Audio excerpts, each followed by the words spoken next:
I still remember the exact moment my life split in two, like a branch cracked clean down the middle. I was standing in the middle of our sunlit kitchen in Charleston, still holding the ultrasound photo in my hand like some sort of shield. My father, Mitchell, didn't even look at it. His eyes, cold, blue, the kind that usually came with compliments from country club ladies, were fixed squarely on me, but there was no recognition in them. Just pure, quiet disgust. He didn't yell. He didn't have to. The silence between each of his words made the weight of them hit even harder. "You're a disgrace," he said, every syllable cutting deeper than the last. He didn't wait for me to explain. Didn't ask who the father was, didn't want to hear if I was okay. To him, the news was nothing but a stain on the carefully curated image he spent decades building: perfect family, perfect home, perfect daughter. That illusion shattered the second I told him I was pregnant. My mother, Janine, said even less. She didn't cry. She didn't argue. She didn't hug me goodbye. She just quietly stood from her seat at the kitchen island, adjusted the silk robe she wore every morning like a uniform, and walked upstairs. I could hear her heels clicking against the marble steps. When she returned, 10 minutes later, she was holding my old duffel bag, the same one I used for sleepovers in middle school. She placed it on the floor next to me with a strange sort of grace, as if she were handing off dry cleaning, not her only child. She didn't even look at me as she sipped her tea, the ice clinking softly in the glass. "You'll figure something out," she said, her voice as flat and smooth as the lake behind our house. That was it. No yelling, no pleading, no emotion. Just a cold hand pushing me out into the unknown. By the time the front door closed behind me, I felt like I couldn't breathe. The heat of the South weighed down on me like a blanket I couldn't shake off. I stood on the front porch for a moment, gripping the handle of my duffel bag like it was the only thing keeping me upright. My heart was hammering in my chest, not just from fear but from disbelief. I had always known my parents valued image over intimacy, but I had still been stupid enough to think they'd care enough to help me. That maybe they'd be mad, sure, but not like this. Not this kind of abandonment. I wasn't even 18 yet. I didn't have a plan. I didn't have money. The tiny savings account I had from babysitting in the summers had barely $200 in it, and I didn't even have access to it without my parents' approval. I didn't have friends I could really count on, at least not ones whose parents wouldn't freak out if I showed up pregnant and crying on their doorstep.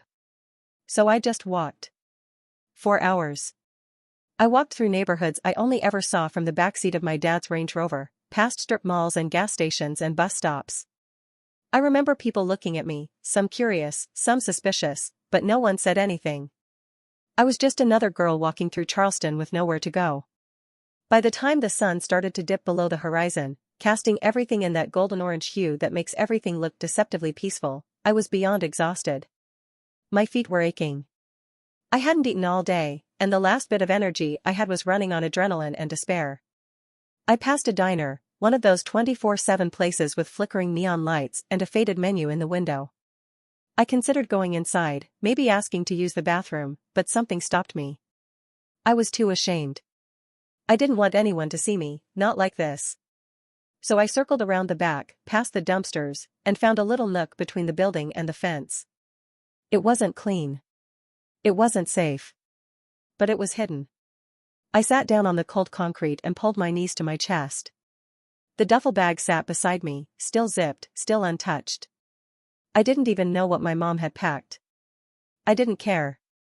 I pressed my hand gently against my lower stomach, half in fear, half in awe. There was life growing inside me, and I had no idea how I was supposed to take care of it when I couldn't even take care of myself. That night, I didn't sleep much. I listened to the hum of the diner's vent system, the occasional rattle of a trash bin lid in the wind, the distant sound of tires on wet pavement. Every time I closed my eyes, I saw my father's face again, stone cold, unmoved, unloving. People always say your life can change in a day, and I used to think that was just something they said in movies or novels. But mine did. One moment I was a daughter with a future, and the next I was a pregnant girl sleeping behind a diner with nothing but a duffel bag and a body full of fear. That was the first night I understood what it meant to be truly alone. If being thrown out by my parents had cracked something inside me, then what Mason did shattered the rest. For a long time, he had been the only person I truly believed in. When home started to feel less like a home and more like a museum, silent, rigid, and always one wrong move away from a disaster, he had been my escape.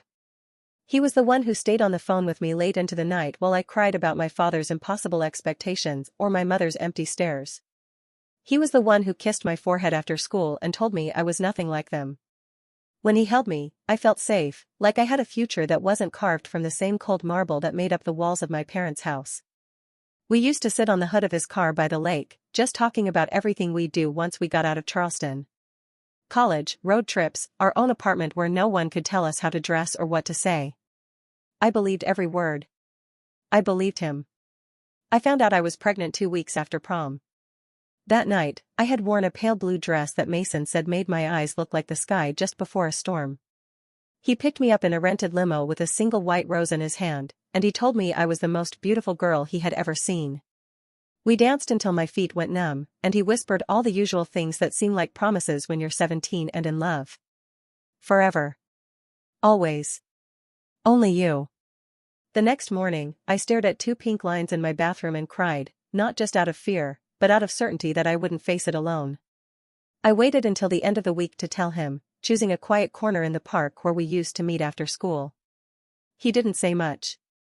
Just looked at me like I was suddenly someone he didn't know. I remember reaching for his hand and how he pulled it back like I had burned him. He said he needed time. I gave it to him. But time turned into silence. Then silence turned into erasure. A few days after that meeting, I got a letter in the mail, not from Mason, but from a law office. At first, I didn't understand it. I thought it was a mistake, something meant for my dad or maybe some junk mail my mom had shoved into the pile. But no, it was addressed to me, plain as day. Inside was a formal statement from Mason's parents, claiming that their son denied any and all involvement in my pregnancy. It warned me not to make further contact with him and that any attempts to involve their family in what they called false claims would result in legal action.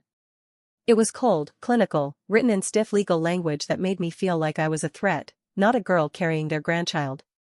I remember sitting on my bed, letter in hand, trying to call him, still hoping, still clinging to the belief that there had to be some kind of mistake. But my call didn't go through. Neither did my texts. I checked from a friend's phone later, and that's when I knew. He had blocked me. Every line of communication, gone, like I never existed. It was like someone had taken a scalpel to my life and carved him out, clean and surgical, as if none of it had ever happened. One minute he was promising me forever, and the next he was just gone. The betrayal was worse than the silence from my parents. With them, at least, I had seen it coming. I had always known they cared more about reputation than love. But Mason, he had been my escape, my safe place. Losing him didn't just break my heart. It destroyed the version of myself that believed in people. That believed in love.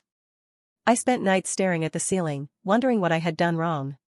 Was it the timing? The responsibility? Was he scared?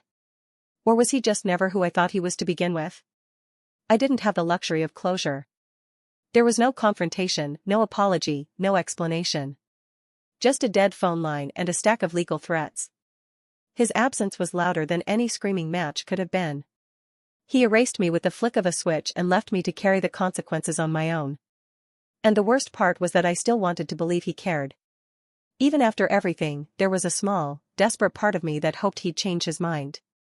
That he'd show up. But he never did.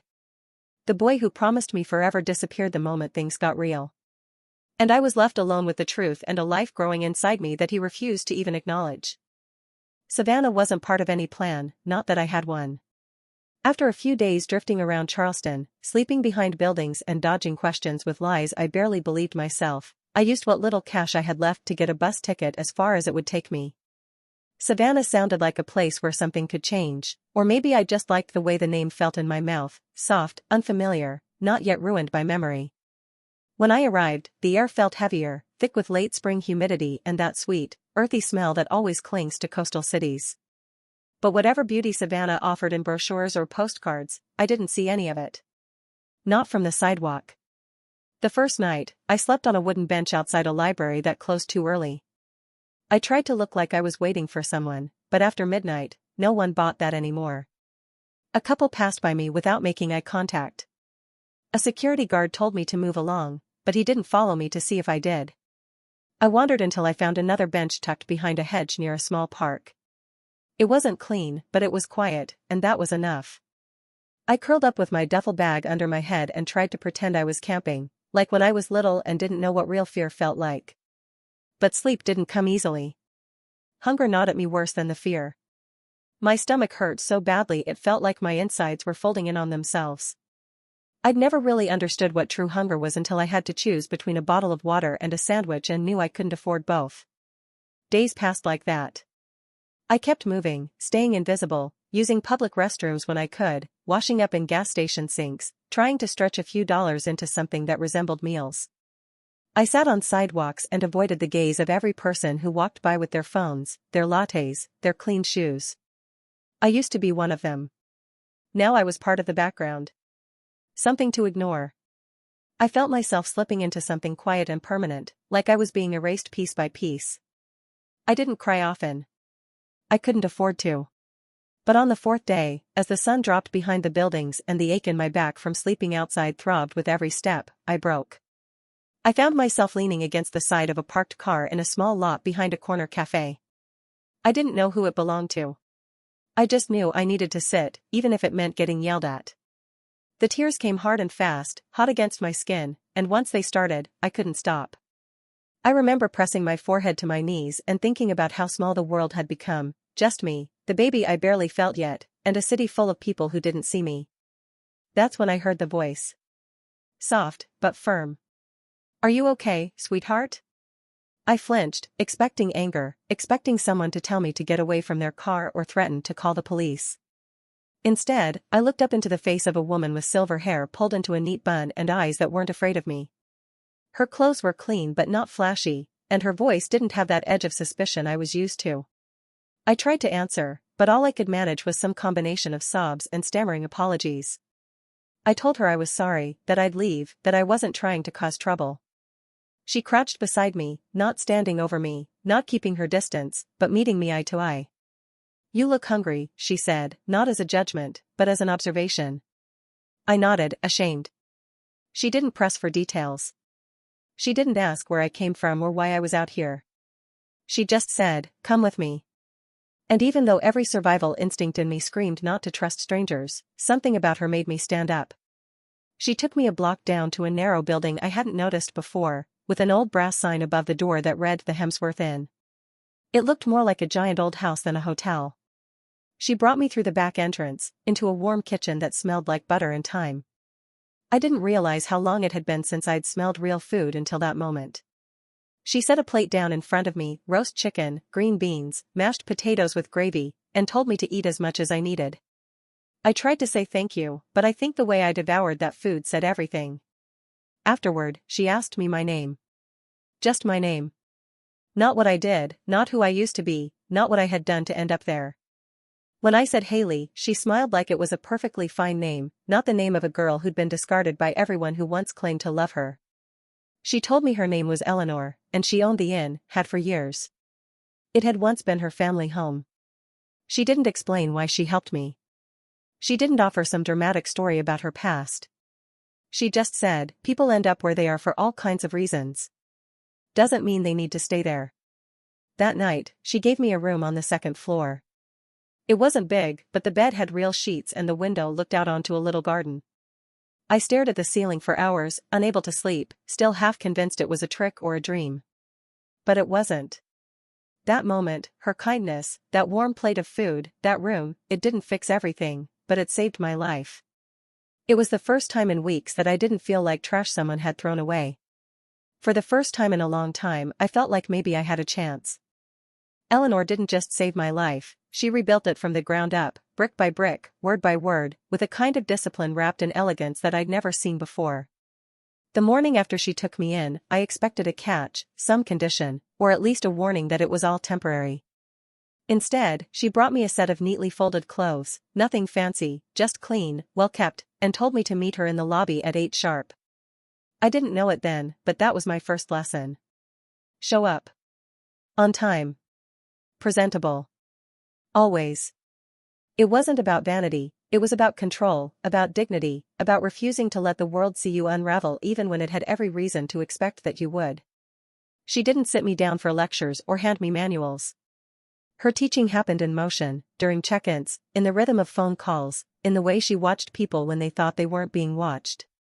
She had an eye for behavior like it was second nature, how someone tapped their fingers on the counter told her if they were anxious or lying, how a customer's pause before signing the bill revealed whether they were reading or calculating, and how even the way someone folded their coat could give away their upbringing.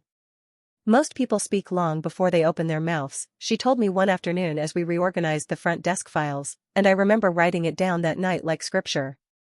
I started small, handling keys, wiping down lobby tables, stocking the complimentary coffee station, answering phones under her watchful gaze. She corrected me gently but firmly, never missing a beat, always expecting more. But her standards didn't come from cruelty or ego. They came from a belief that excellence was the sharpest form of survival, and I began to understand that being invisible on the streets had taught me to shrink, to apologize for my existence. Eleanor's world didn't allow for that. Here, I wasn't allowed to vanish. I was expected to stand, to command, to know exactly what the hell I was doing or at least look like I did. But what set Eleanor apart from anyone else I had ever met wasn't just her sharp business mind, it was her taste for revenge, not the messy, loud kind, but something colder, calculated, and almost regal. She spoke of the people who had tried to cheat her or underestimate her with a strange calm, like each betrayal had become another page in her mental playbook. Build an empire so strong, your enemies trip over their regret, she once said to me as we watched a former business rival check into one of our suites, unaware that the towels in their room had been intentionally mismatched as a silent mockery. She never raised her voice. She never made a scene. She played the long game, and she played to win. By the time I was 19, I wasn't just another scared girl cleaning rooms. I was handling weekend schedules, managing guest complaints, learning how to negotiate vendor contracts and read profit margins like they were second languages. Eleanor showed me how to dress in a way that gave nothing away and speak in tones that made people listen twice before answering. She trained me to identify patterns, anticipate problems, and make people believe they were always the one in control, even when the game had already been played around them.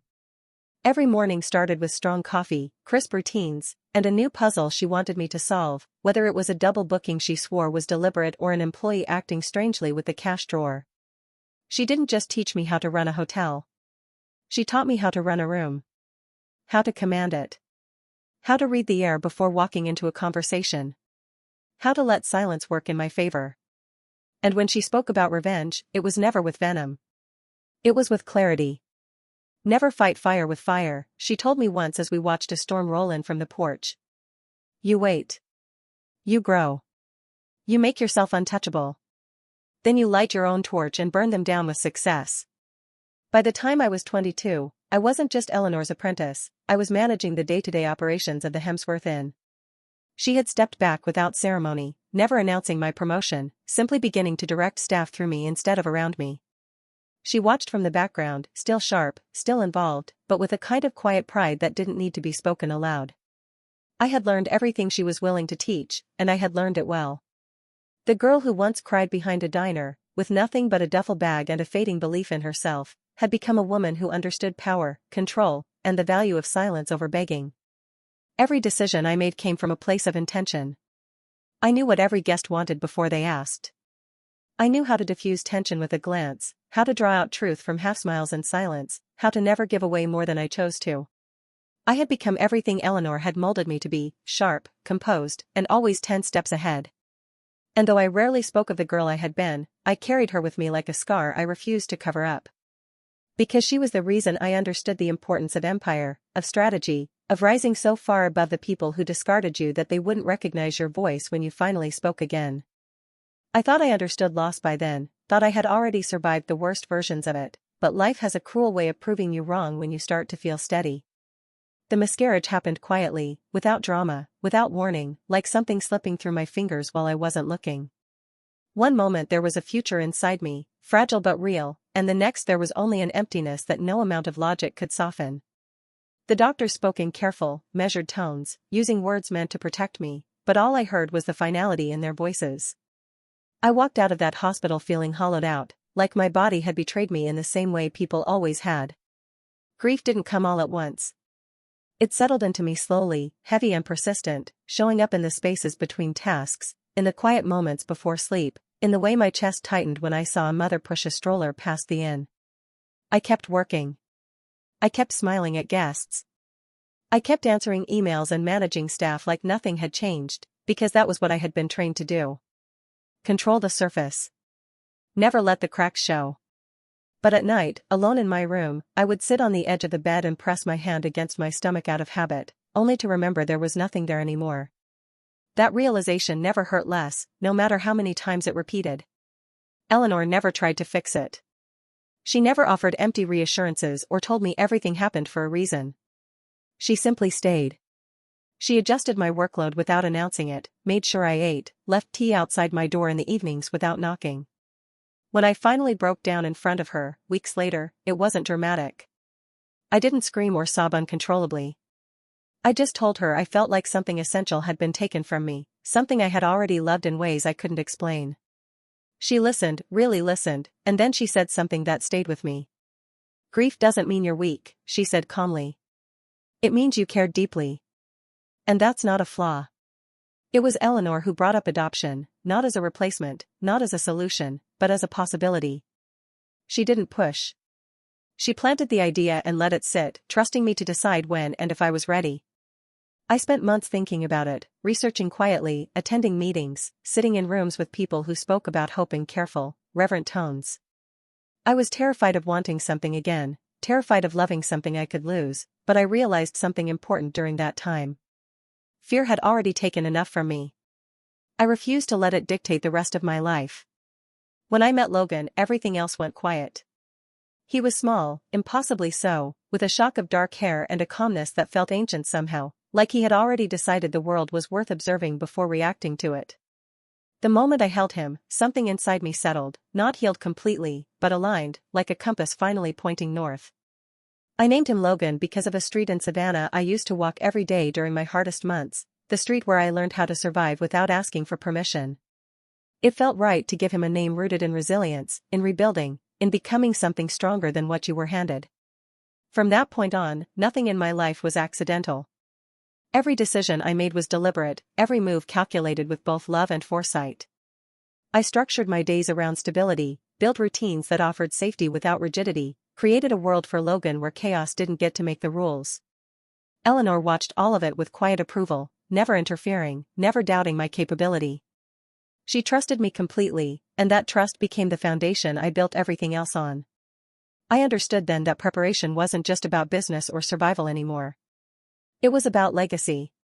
About ensuring that no matter what doors from my past eventually creaked open, no matter who decided they wanted access to the life they once discarded, I would be ready. Not defensive. Not reactive. Ready. I had learned how to lose without collapsing, how to rebuild without begging, and how to love without surrendering control. My life was no longer something that happened to me. It was something I engineered with precision, patience, and purpose. And I knew, deep down, that the past has a way of circling back when you least expect it. When it did, it would find me standing exactly where I chose to be. Logan wasn't like other children, not even from the beginning. While other toddlers were stacking blocks and chasing after toys that lit up and made noise, he was more interested in taking things apart, not out of destruction, but out of pure curiosity. By the time he was 5, I caught him trying to rewire the reception desk phone just to see if it could be faster.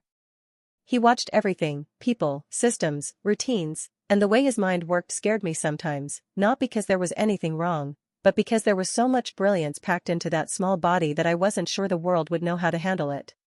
But I did. I knew exactly what to do with that kind of genius.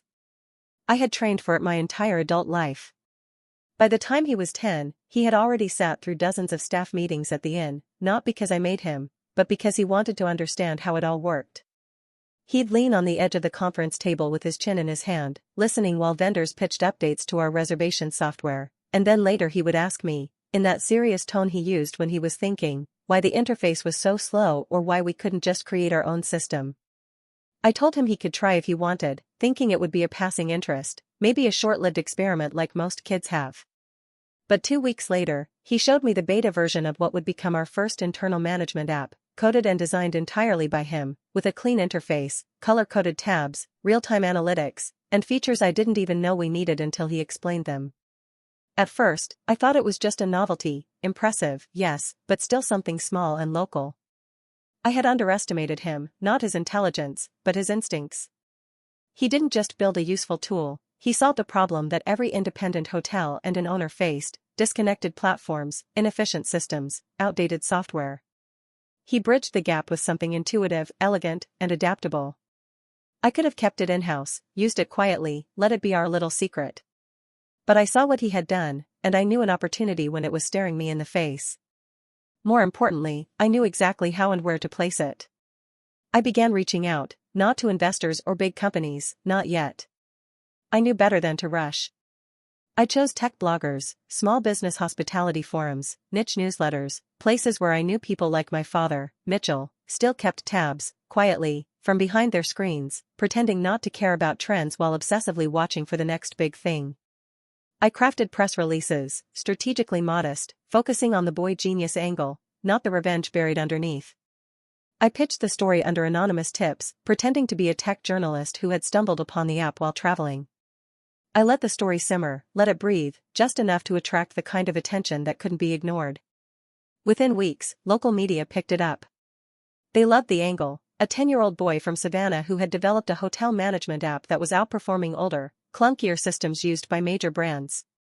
He wasn't flashy or overly rehearsed in interviews. He was calm, soft-spoken, and exact with his words. He didn't smile too much. He didn't try to charm anyone. That made him even more magnetic. He spoke about systems, automation, guest experience, back-end architecture, all with the calm certainty of someone 3 times his age. By the time the first major headline landed, "Local teen reinvents hospitality industry," I knew the trap had been set. I imagined my parents, sitting in their tastefully cold living room in Charleston, reading the headline over their morning tea and perfectly folded newspaper. I imagined my mother pausing mid-sip, rereading the byline. I imagined my father Googling the name of the app, clicking through to the photo of Logan standing in front of the Hemsworth Inn, wearing a dark blazer and no tie, hands in his pockets, unsmiling but proud. I imagined them seeing the last name, not Mitchell or Janine, not their bloodline preserved, but Logan, clean and separate, a product of everything they tried to erase. It wasn't about the headlines. It wasn't even about the app. It was about building something so undeniable, so quietly powerful, that it demanded recognition from the very people who once turned their backs without hesitation. Logan didn't know what I was doing, not really. To him, it was about solving a problem, improving efficiency, exploring the limits of his own capabilities. But for me, it was about planting a flag, not in defiance, but in dominance. I didn't need to knock on any doors to announce our success. I made sure they would hear about it through whispers, through news feeds, through the uncomfortable realization that the girl they once discarded had built a legacy strong enough to echo into their pristine, curated lives. Everything was engineered with precision: the press, the photos, the product itself, and all of it carried a message I never had to say out loud. I had learned well. From Eleanor, from survival, from experience. And now, finally, I had placed the bait exactly where I wanted it. It didn't take long after the headlines started circulating. I had counted on that. I knew my parents well enough to predict their timing with the kind of precision born from years of silent observation and suppressed resentment. Like clockwork, like insects scattering when the lights turn on, they reappeared just as I knew they would, not in person, of course, never with anything as vulnerable as an apology or an actual conversation, but in the form of a sleek, overly packaged box delivered by courier with my name spelled perfectly and their return address nowhere in sight. Inside, nestled in expensive, unnecessary cushioning, was a brand new tablet, top of the line, engraved on the back with Logan's name, and a card. I didn't open the card right away.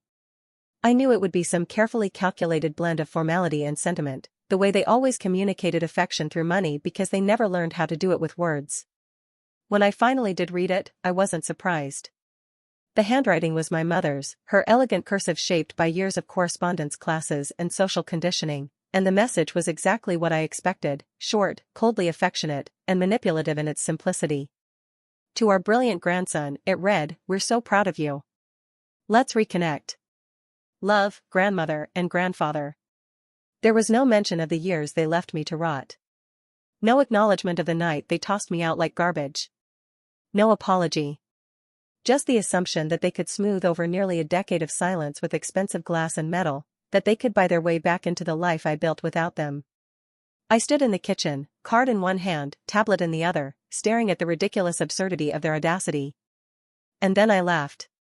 Not because it was funny, but because it was pathetic, predictable, and exactly what I'd planned for. Still, I didn't respond in anger. I didn't send it back in pieces. That would have been too loud, too obvious. I had learned long ago that power isn't in reacting, it's in responding with just enough vulnerability to make them underestimate you again. So I sat at the writing desk in the corner of the living room, the same one Eleanor had placed near the window so I could always write in the morning light, and I picked out a piece of stationery that looked soft and neutral. I kept my handwriting slightly uneven, letting my hand tremble enough to suggest nerves but not drama. I wrote a single line, "This brings back too many memories." I didn't sign it with love, didn't call them mom or dad, didn't even mention Logan. I folded it carefully, placed it in a plain envelope, and mailed it to their office address in Charleston, the one I knew they still used for formal correspondence. It was bait wrapped in sorrow, designed to look like weakness. I wanted them to believe they had cracked something open, that I was fragile again, unguarded, maybe even willing to let them back in. I wanted them to believe that I was still that 17-year-old girl they had thrown out, desperate for connection, for approval, for love. Because when they believed that, they made mistakes. They got sloppy. They talked too much. And most importantly, they exposed themselves. I had learned from Eleanor that the most effective revenge didn't come from fire or fury, it came from patience, from letting your enemies believe they still held the power, right up until the moment they realized they were walking into a trap of their own making. The truth was, that card didn't stir up pain, it stirred up purpose. It reminded me why I had built everything with such care, why every move I made had been so deliberate.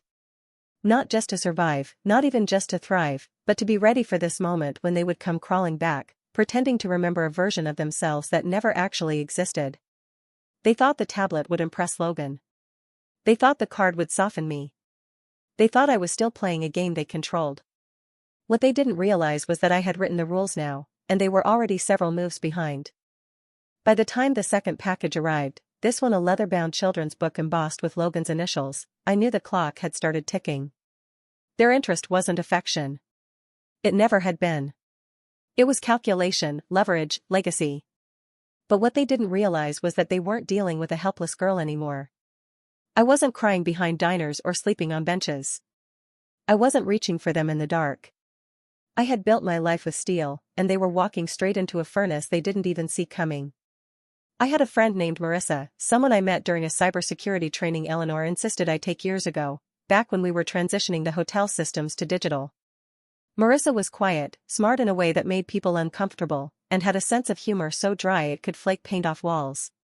She owed me a favor from an incident that involved a former employer and a corrupted audit trail, and when I told her I needed to keep an eye on two very specific people in Charleston, she didn't ask questions. She just nodded and opened her laptop.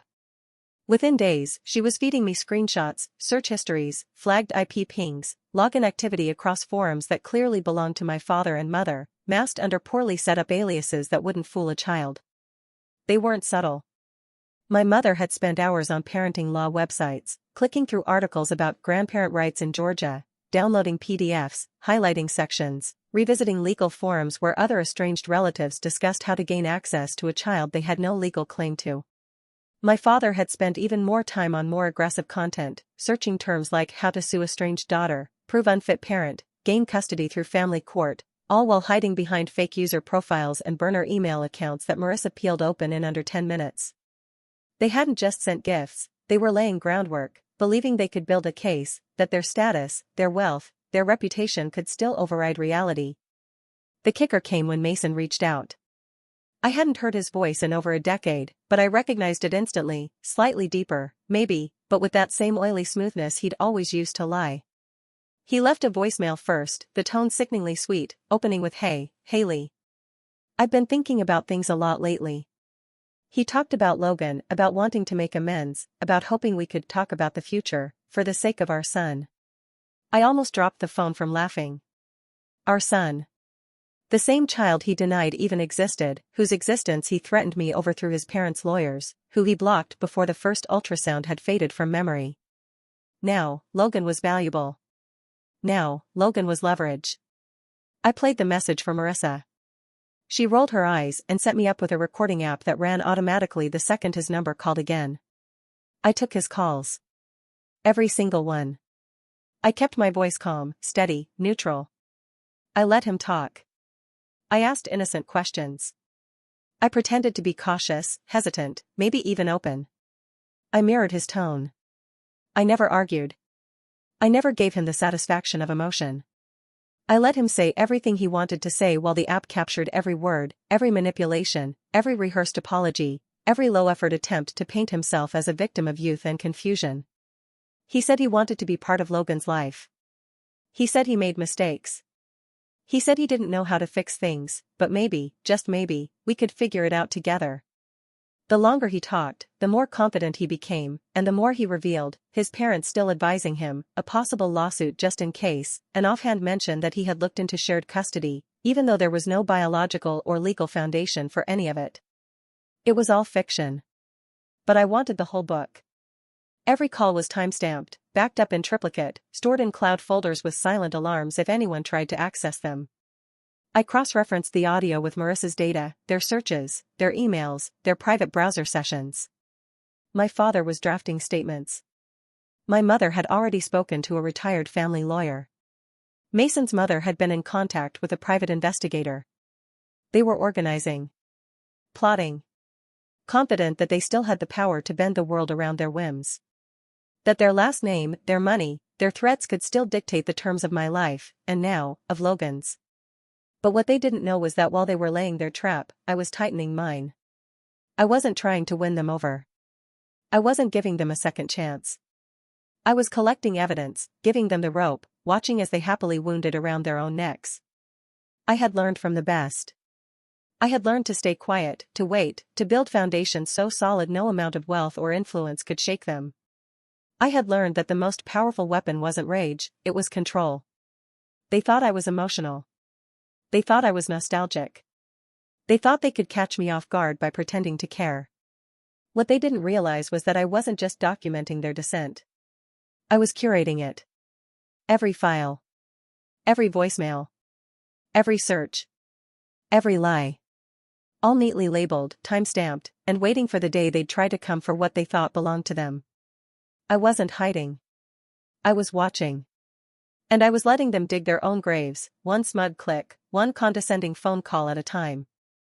They thought they were circling me, tightening the net, closing in with their careful planning and thinly veiled legal threats, but what they didn't understand, what they never could understand, is that I had already stepped outside of their trap and was watching from a higher vantage point. I knew what they were trying to build behind my back, and more importantly, I knew the weakness in every link of the alliance they thought they had formed. I knew my father's contempt for people he considered beneath him, and I knew Mason's desperate hunger for validation, for belonging, for money. I knew the brittle pride that held my parents together and the cowardice that Mason cloaked in charm. And I knew how to make them turn on each other without ever revealing my hand.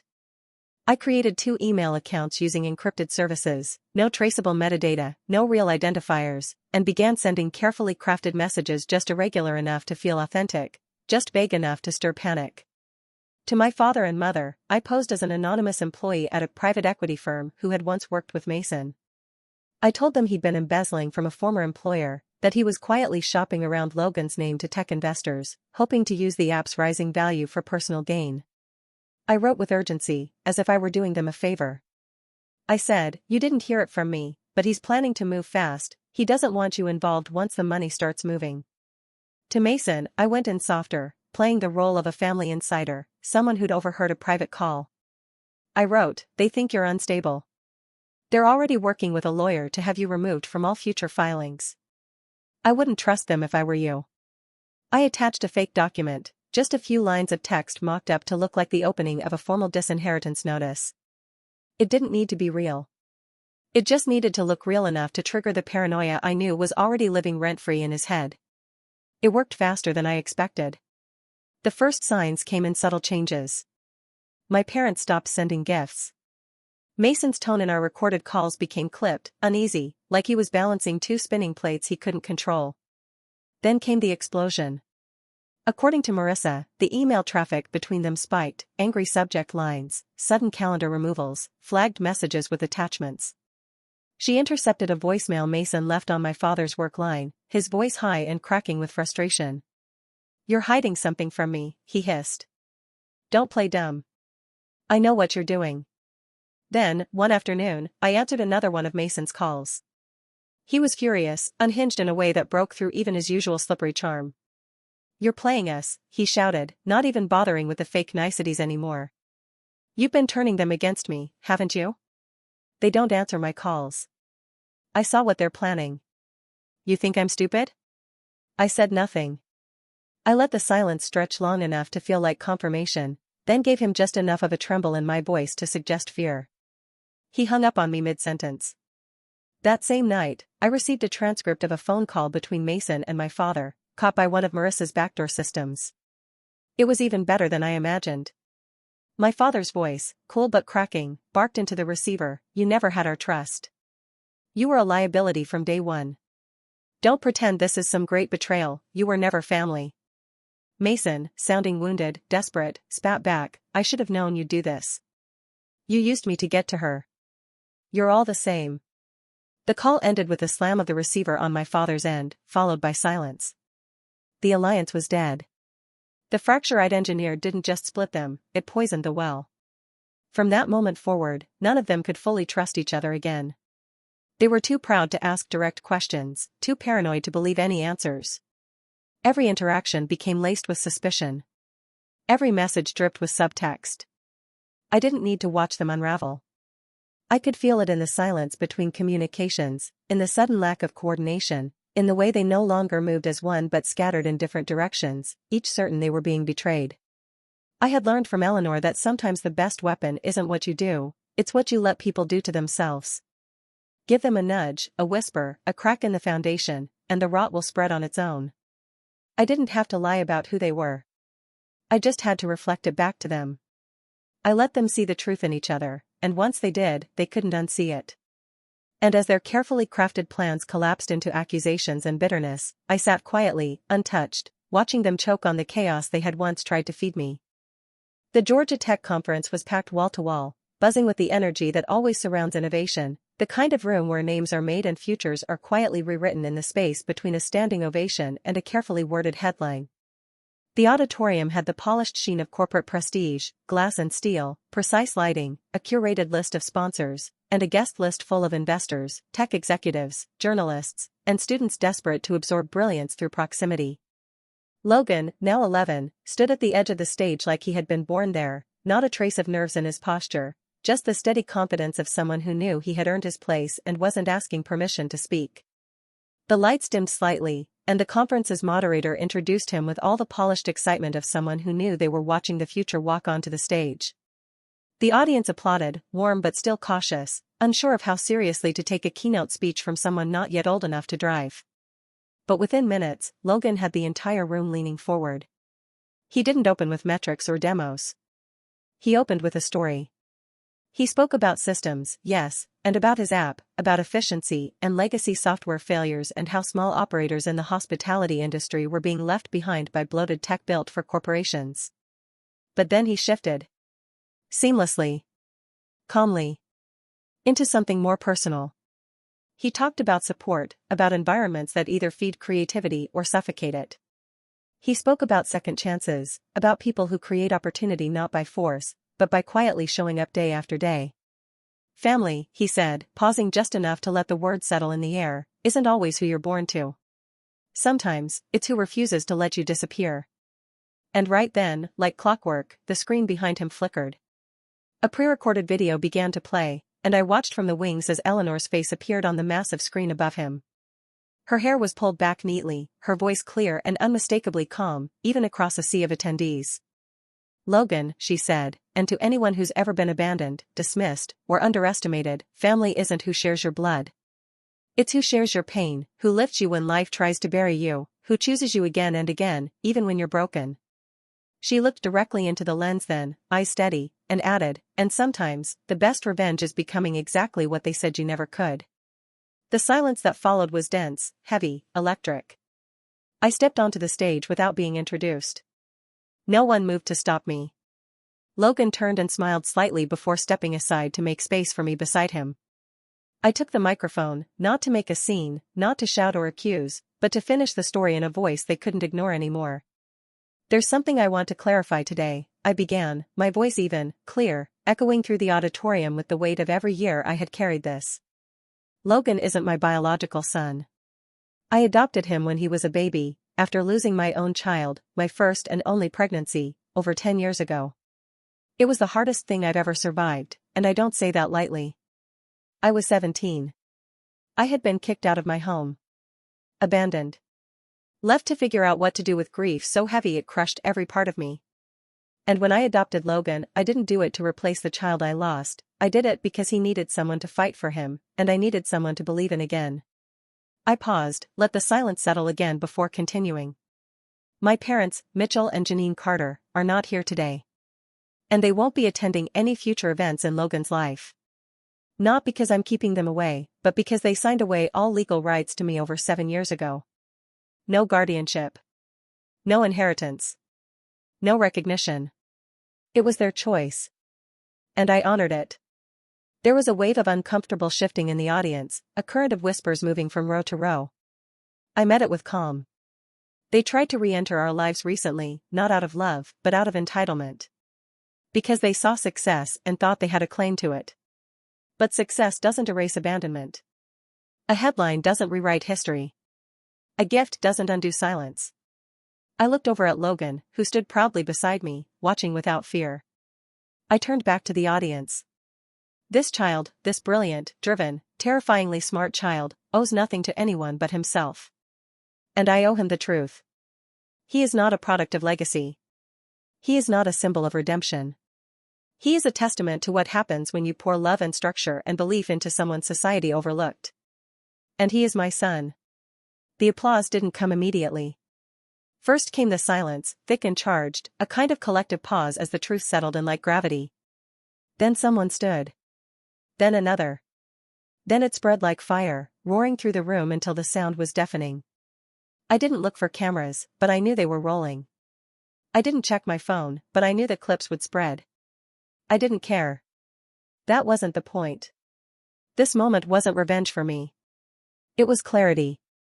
It was the final exhale after years of holding my breath, the last page in a chapter one had spent my adult life rewriting line by line. And as I walked off the stage with Logan beside me, head high, hand in mine, I felt something I hadn't felt in years. Not victory. Not closure. But peace. Because the truth had finally been said, clean, sharp, undeniable, and they couldn't unhear it. Not now. Not ever. They had been building their case in secret, layering it with the confidence of people who had spent their entire lives believing the law was a tool they could shape to their advantage. My parents had filed in Fulton County for inheritance rights, citing familial ties and bloodline obligations, language so clinical and hypocritical it might have been laughable if it hadn't been so calculated. In the same breath, they demanded visitation with Logan under the claim that, as biological grandparents, they had a right to a relationship with their descendant. It was all so tidy on paper, so strategic, like they hadn't disappeared from my life completely, like they hadn't spent the last 11 years pretending I didn't exist until the headlines reminded them that I did. They didn't expect me to fight back on a stage. They expected private resistance, quiet refusals, maybe a countersuit behind closed doors that they could outspend and outmaneuver. But they underestimated one critical thing: I wasn't ashamed anymore. Not of my past, not of my grief, not of the child I lost or the son I chose. I had already built the life they swore I'd never have.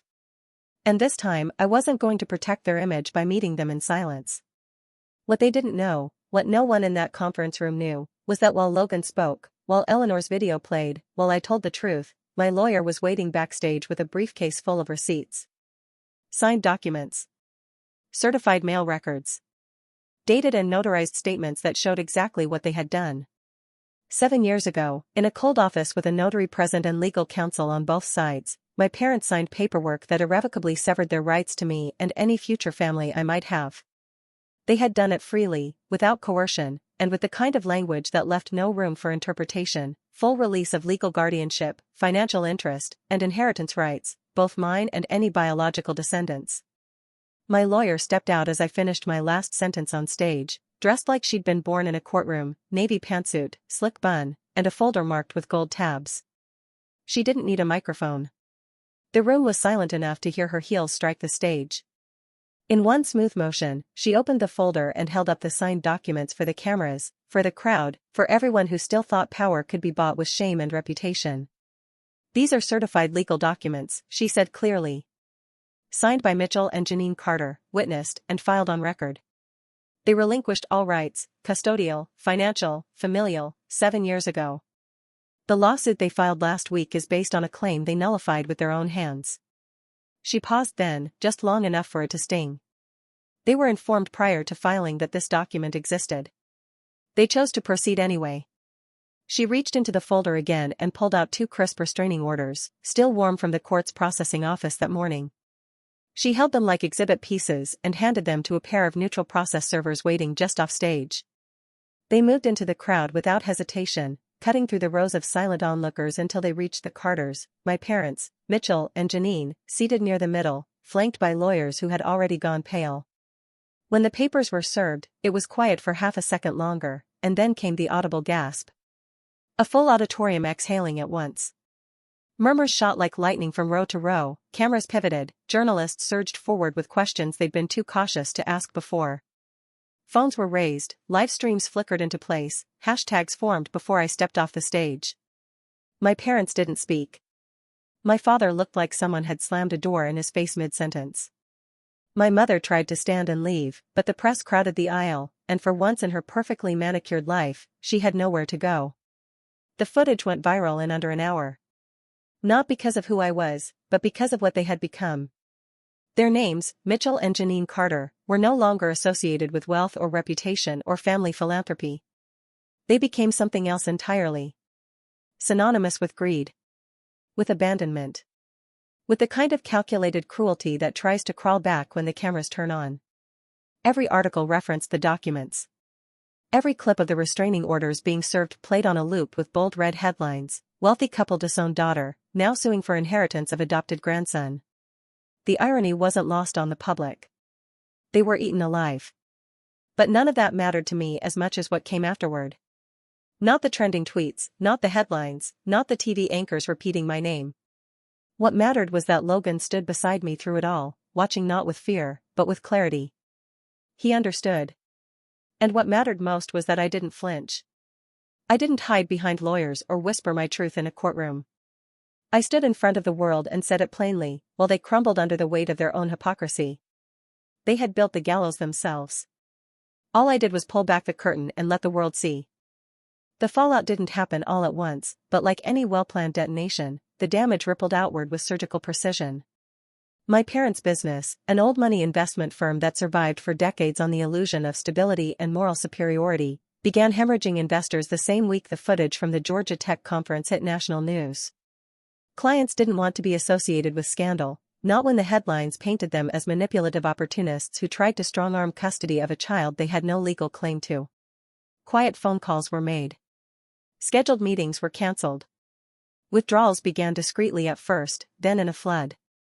Their brand, once untouchable, became toxic almost overnight. The country club followed suit. I didn't have to pull strings. I didn't have to call in favors. It was an ecosystem that thrived on exclusivity and reputation, and once theirs was stained, the rest took care of itself. They weren't publicly expelled, not in the formal way they might have feared, but something worse happened: they were ignored. Invitations stopped arriving. Longtime acquaintances crossed the room instead of making eye contact. Social circles tightened without them. No one wanted to be seen sitting beside the people who'd abandoned their daughter and then tried to reclaim her only when it suited their public image. Their exile was quiet, cold, and complete. Mason, for his part, imploded more loudly. The investigation into his finances started as a background check, something triggered by the exposure from his sudden involvement in a tech-adjacent custody scandal. But once regulators started pulling threads, the whole thing unraveled. There were offshore accounts, undeclared consulting fees, missing tax filings going back years. His charm didn't work on federal agents the way it once had on high school girls. The fines came first, followed by a formal audit, and then, when the numbers didn't add up, criminal charges. His lawyer released a statement about cooperation, but the damage was done. Whatever career he thought he was building collapsed before his name even made it onto the second round of press releases. He went from attempting to claw his way into my life to fighting to stay out of prison.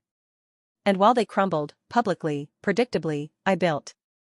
The Eleanor Foundation wasn't born out of revenge. That part of my life was already behind me. It was born out of purpose, named after the woman who gave me everything when I had nothing, whose lessons had shaped every calculated step I'd taken since the day she handed me a plate of roast chicken and asked for nothing in return. The Foundation's mission was simple but vital, to support single mothers on the edge of survival, the ones who didn't get second chances, the ones who were told that motherhood without wealth was a mistake, not a triumph.